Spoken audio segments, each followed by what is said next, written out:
انور، تمہیں اقبال نگر جانے سے کوئی نہیں روک رہا، لیکن اس سے پہلے میں تم سے چند ضروری باتیں کرنا چاہتا ہوں۔ تم 10-15 منٹ کے لیے بیٹھ جاؤ تو اچھا ہوگا۔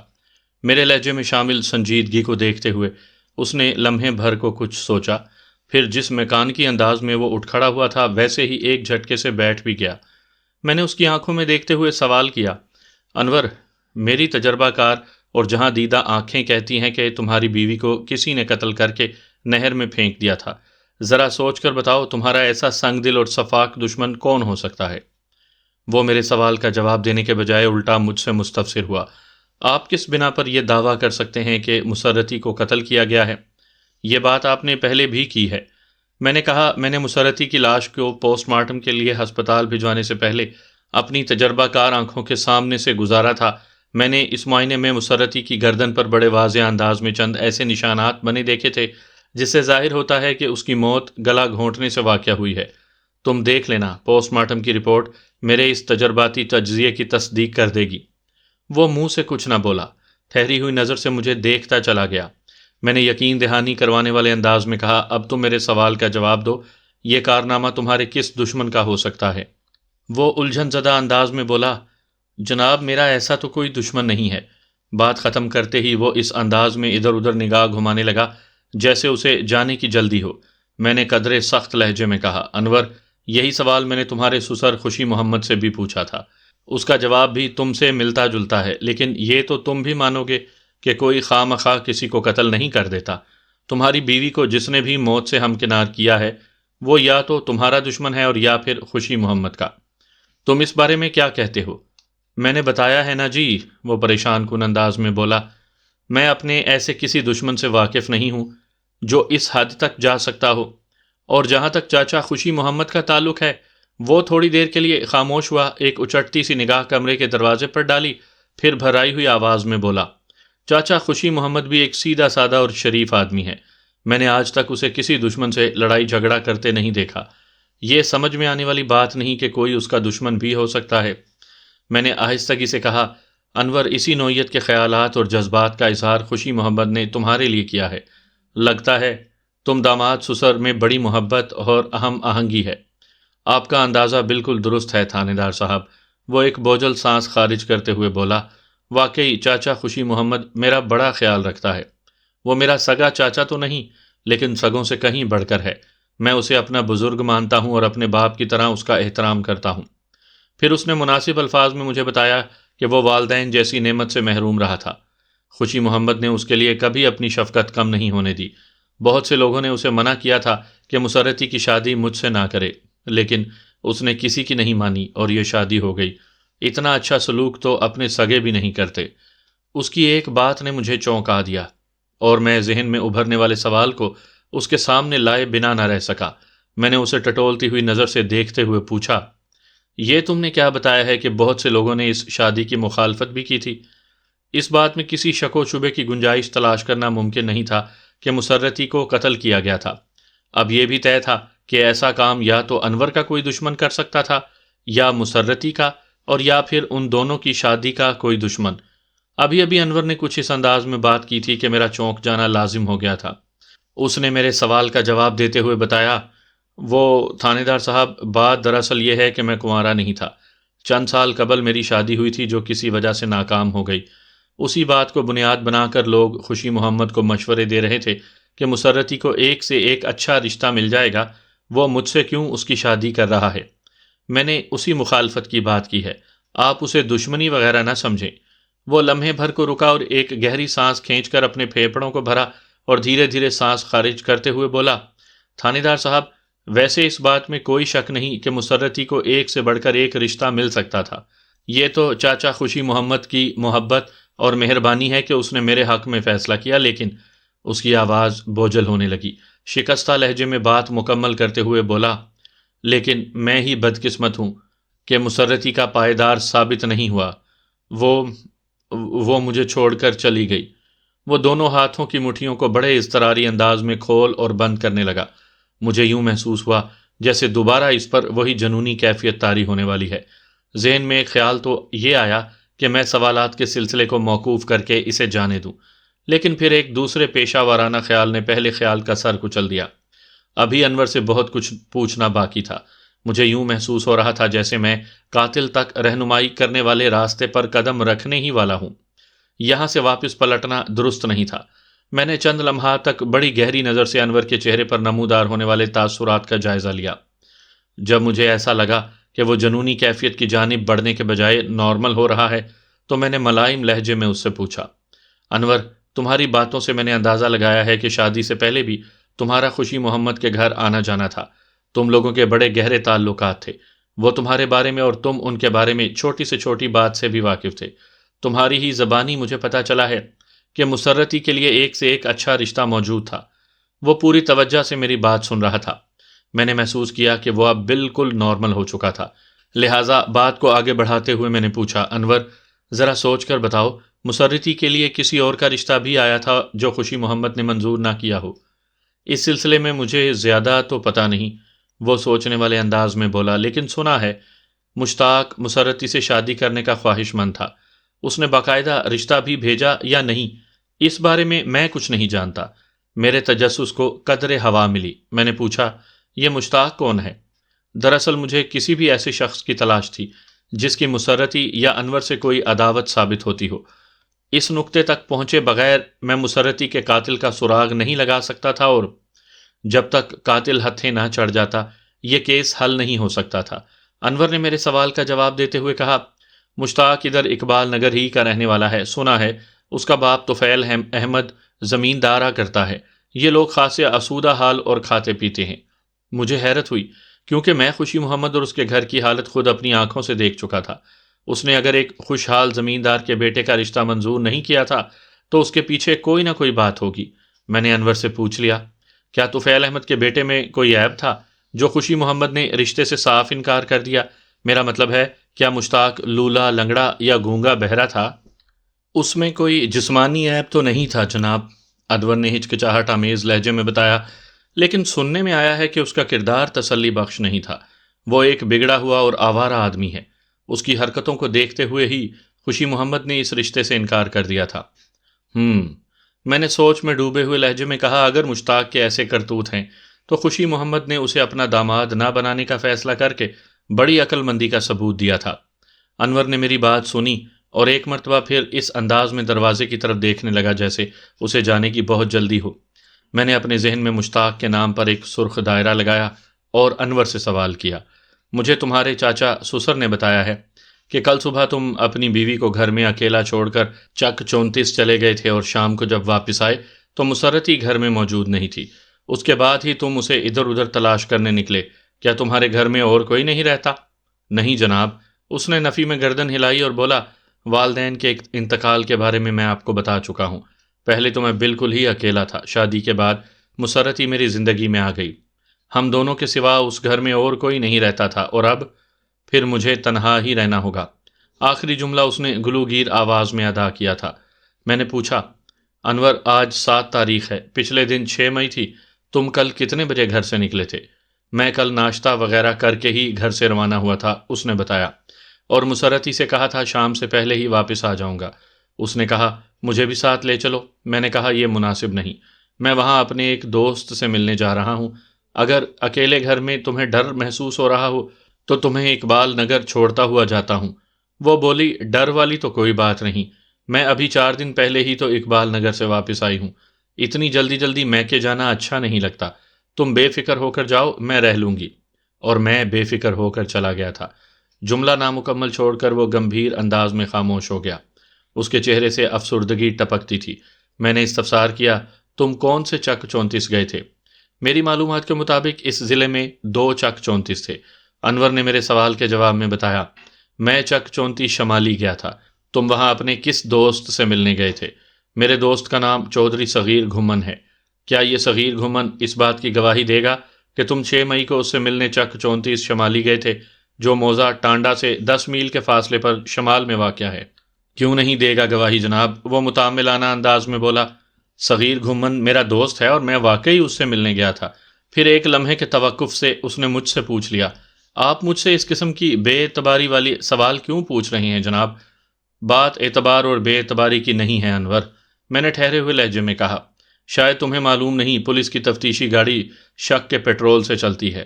میں تو سیدھا سیدھا تمہاری بیوی کے قاتل تک پہنچنا چاہتا ہوں، اس لیے ہر شخص کو ہر زاویے سے گھس کر دیکھنے کی کوشش کر رہا ہوں تاکہ مجھے کوئی ایسا اشارہ مل جائے جس کا ہاتھ تھام کر میں قاتل کی گردن تک پہنچ سکوں۔ میرے ان تفتیشی سوالات سے تمہیں پریشان ہونے کی ضرورت نہیں۔ اگر تم نے کوئی جرم نہیں کیا تو تمہارا ایک بال بھی بانکا نہیں ہوگا۔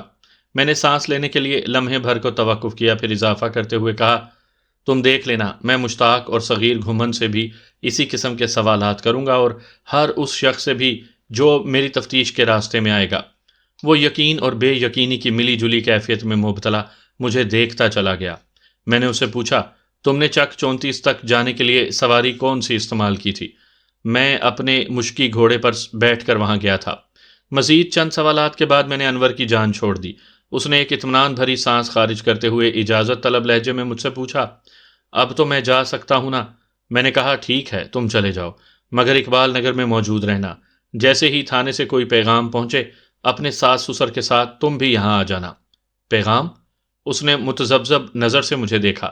میں نے کہا، پیغام سے میری مراد ہے کوئی اہم اطلاع۔ مسرتی کی لاش جیسے ہی ہسپتال سے یہاں آئے گی میں تم لوگوں کو مطلع کر دوں گا۔ تم لاش وصول کرنے کے لیے میرے پاس آ جانا۔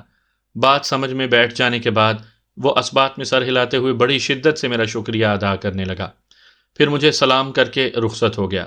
وہ میرے کمرے سے کچھ اس تیزی سے نکلا تھا جیسے برسوں کے قیدی کو یکا یک رہا کر دیا گیا ہو۔ میں نے اپنی سوچ کو دوبارہ مقتولہ مسرتی پر مرکوز کر دیا۔ مقتولہ کے شوہر انور نے کسی آوارہ مشتاق کا ذکر کر کے میری سوچ کو جلا بخش دی تھی۔ وہ مسرتی کے ایک امیدوار کی حیثیت سے ابھر کر سامنے آیا تھا، اور یہ بات بھی معلوم ہوئی کہ خوشی محمد نے اس امیدوار کی درخواست کو یکسر مسترد کر دیا تھا۔ منتخب ہونے کا کوئی بھی خواہش مند یہ برداشت نہیں کر سکتا کہ اسے یوں ٹھکرا دیا جائے، اور خاص طور پر اگر وہ امیدوار مقابلتاً طاقتور بھی ہو تو پھر اپنی ناکامی کو آسانی سے فراموش نہیں کر سکتا۔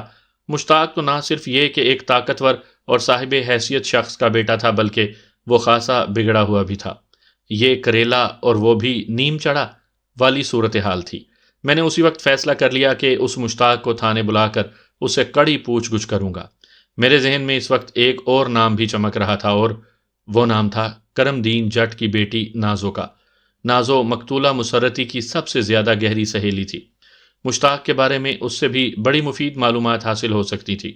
میں نے محسوس کیا ایک مرتبہ پھر مجھے اقبال نگر کے دورے پر جانا ہوگا، مگر یہ دورہ پوسٹ مارٹم کے نتائج سامنے آنے سے پہلے ممکن نہیں تھا۔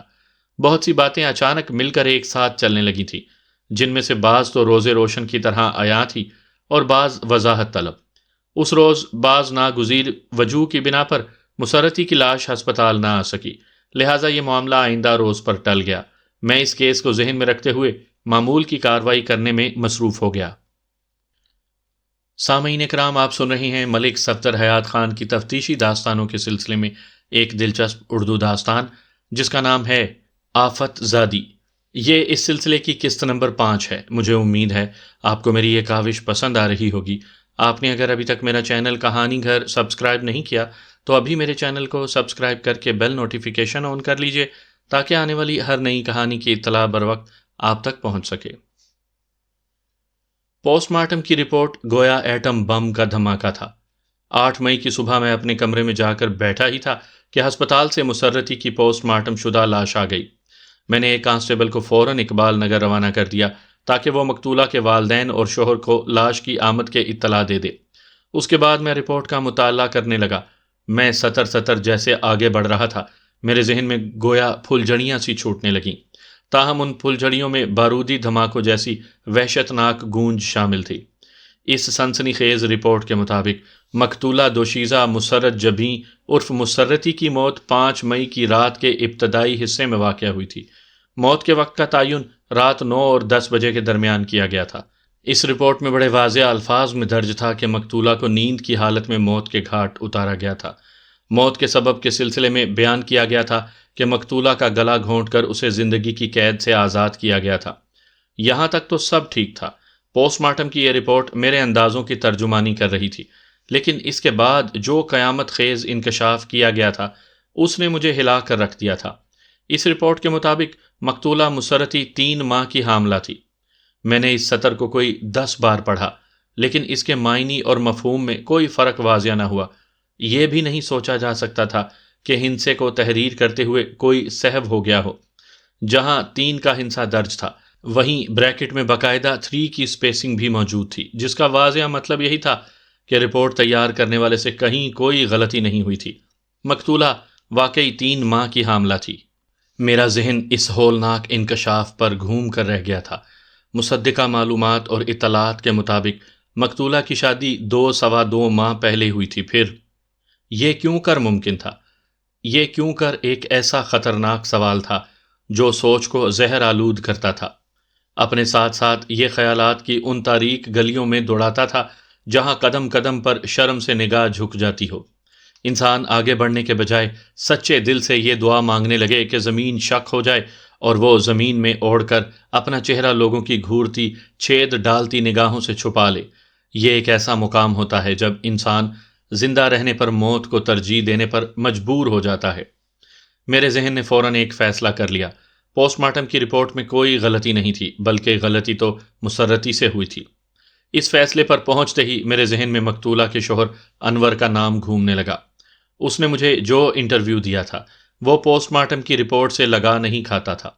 انور نے مجھے بتایا تھا 6 مئی کی صبح وہ ناشتے وغیرہ سے فارغ ہونے کے بعد اپنے مشکی گھوڑے پر سوار ہو کر کسی چودھری صغیر گھمن نامی دوست سے ملنے چک 34 شمالی چلا گیا تھا۔ اس کے بیان کی روح سے اس وقت تک مسرتی زندہ اور خوش باش تھی اور بڑے خوشگوار انداز میں مقتولہ نے اپنے شوہر کو رخصت کیا تھا، مگر پوسٹ مارٹم کی رپورٹ بتاتی تھی 6 مئی کا سورج اسے دیکھنا نصیب ہی نہیں ہوا تھا۔ اسے 5 مئی کی رات 9 اور 10 بجے کے درمیان موت کے گھاٹ اتار دیا گیا تھا۔ مجھے مقتولہ کی لاش رحمو مچھیرے کے توسط سے 6 مئی کی صبح کو ملی تھی۔ اس کا مطلب تھا 5 مئی کی رات 9-10 بجے سے لے کر 6 مئی کی صبح تک مقتولہ کی لاش نہر کے پانی کے ساتھ ساتھ تیرتی رہی تھی۔ اگر وقت کا حساب جوڑا جاتا تو بڑے وثوق سے یہ کہا جا سکتا تھا مقتولہ کی لاش کو موزہ ٹانڈا کے مقام سے نہر برد کیا گیا تھا۔ اس تناظر میں انور کا بیان بوگس اور باطل ہو جاتا تھا۔ اب سب سے اہم سوال یہ ابھر کر سامنے آتا تھا کہ انور نے مجھ سے جھوٹ کیوں بولا؟ جب کوئی شخص غلط بیانی کرتا ہے، دروغ گوئی سے کام لیتا ہے، تو اس کے پیش نظر کچھ نہ کچھ ضرور ہوتا ہے۔ اپنے جھوٹ سے وہ کوئی نہ کوئی فائدہ حاصل کرنا چاہتا ہے، اور عام طور پر یہ فائدہ کسی نقصان سے بچنے کی شکل میں ہوتا ہے۔ میں یہ سوچنے پر مجبور ہو گیا کہ انور کو اس دروغ گوئی سے کیا فائدہ حاصل ہو سکتا تھا، یا اس نے کس ممکنہ نقصان سے بچنے کے لیے غلط بیانی سے کام لیا تھا۔ میرے ذہن نے فوراً سے پیشتر اس سوال کا جواب پیش کر دیا، اور وہ جواب بڑا تہلکہ خیز تھا۔